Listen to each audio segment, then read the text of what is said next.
Trading में smart वही है जो कैंडल पढ़कर मार्केट को समझ ले। अब चलो जल्दी 5 बेस्ट कैंडल बताता हूँ। नंबर 5 पे आती है तुम्हारी पेटलनेस कैंडल, जो कि रेड कैंडल को ग्रीन कैंडल खा जाए ऊपर से तो समझ लेना ट्रेंड पलट गया। नंबर 4 पर आती है डार्क डोजी, जिससे ना ट्रेंड बदल सकता है, देख लो पहले कहाँ तक आएगी।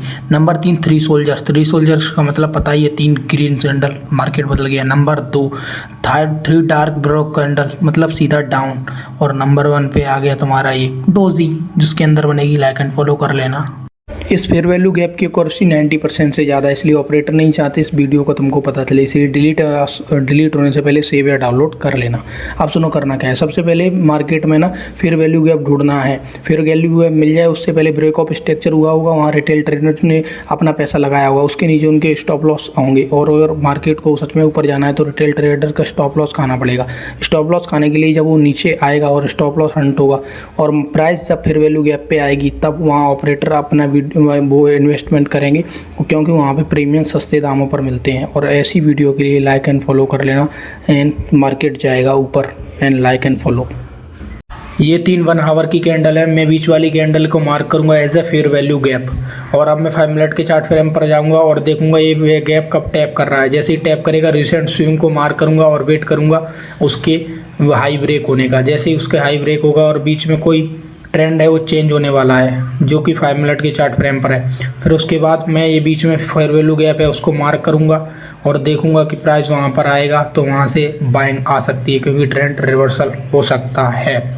ये लाइक एंड फॉलो एक ज़रूर डिजर्व करता है। ध्यान से देखो इन कैंडलों को, इन कैंडलों के बीच में गैप है। ये है 3-15 की कैंडल, ये है 9-15 की कैंडल, ये है निफ्टी के 15 मिनट की कैंडल। इस गैप को ना हम ओवर गैप बोलते हैं, क्योंकि इसमें मतलब गैप तो है पर आपस में जुड़ी नहीं है कैंडल। इस गैप को दोबारा फिल करेंगे, इसको बोलते हैं इम्पोर्टेड बैलेंस। जब दोबारा फ्यूचर में यहाँ पर प्लेन आएगी तो यहाँ पर पहले वाले ऑर्डर फिल होंगे और यहाँ से मार्केट को बढ़।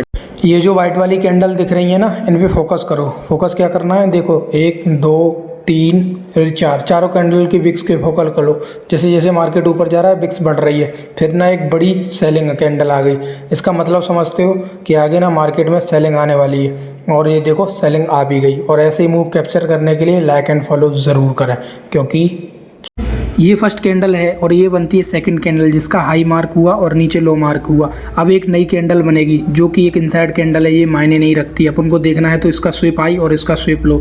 अब एक अगली कैंडल बनने का वेट करेंगे, क्योंकि अगली कैंडल का ऊपर हाई होगा तो उस हिसाब से ट्रेड लेंगे और लो होगा तो उस हिसाब से ट्रेड लेंगे। अगला बनता है जो लो करता है, लेकिन अगला हाई आने के बाद फर्स्ट एरिया कंप्लीट हो गया और ये अपना आ गया क्लोज, यानी ये रहा अपना पुल बैक।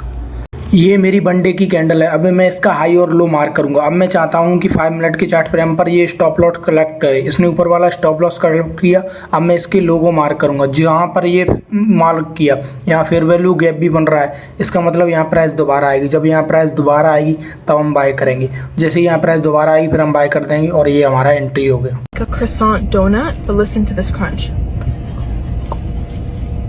किसी भी चार्ट में बनने वाला फेयर वैल्यू गैप कितना काम करेगा, ये फेल होगा, इसको जानने के लिए ना एक सिंपल मेथड यूज़ करते हैं। देखो अगर फेयर वैल्यू गैप बना है तो उसके लिए ना अपन को सबसे पहले उसकी अगली वाली कैंडल देखने के लिए वेट नहीं करना है। सबसे पहले देखना है उसके बगल में रिजेक्शन कैंडल बनी है और मार्केट नीचे की ओर कंटिन्यू कर रहा है तो फेयर वैल्यू गैप को रिस्पेक्ट करेगा। अगर ऊपर की साइड कंटिन्यू कर गया तो ये समझ लो कि ये फेयर वैल्यू ज़्यादातर फेल ही होगा।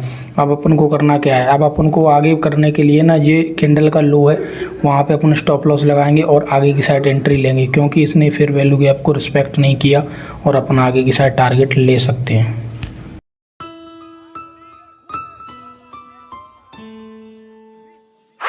99% लोग यहीं पे लॉस कर देंगे। वो देखेंगे 1 2 3 कैंडल, मतलब 3 बेरिश कैंडल है, मतलब 3 सोल्जर्स, और यहाँ पे सेलिंग करेंगे। बट ऐसा होगा नहीं। इस चीज़ को समझने के लिए ना आप पहले कैंडल्स को ध्यान से देखो। एक कैंडल्स की बिग देखो, जैसे जैसे नीचे आ रही है बिग बढ़ रही है, इसका मतलब ये है कि कैंडल यहाँ से नीचे नहीं बल्कि ऊपर जाएगी। और 3 बिग सोल्जर्स का मतलब होता है कैंडल की बिग कम होनी चाहिए, ठीक है, जहाँ तक मुझे पता है। तो यहाँ से मार्केट जाएगी ऊपर।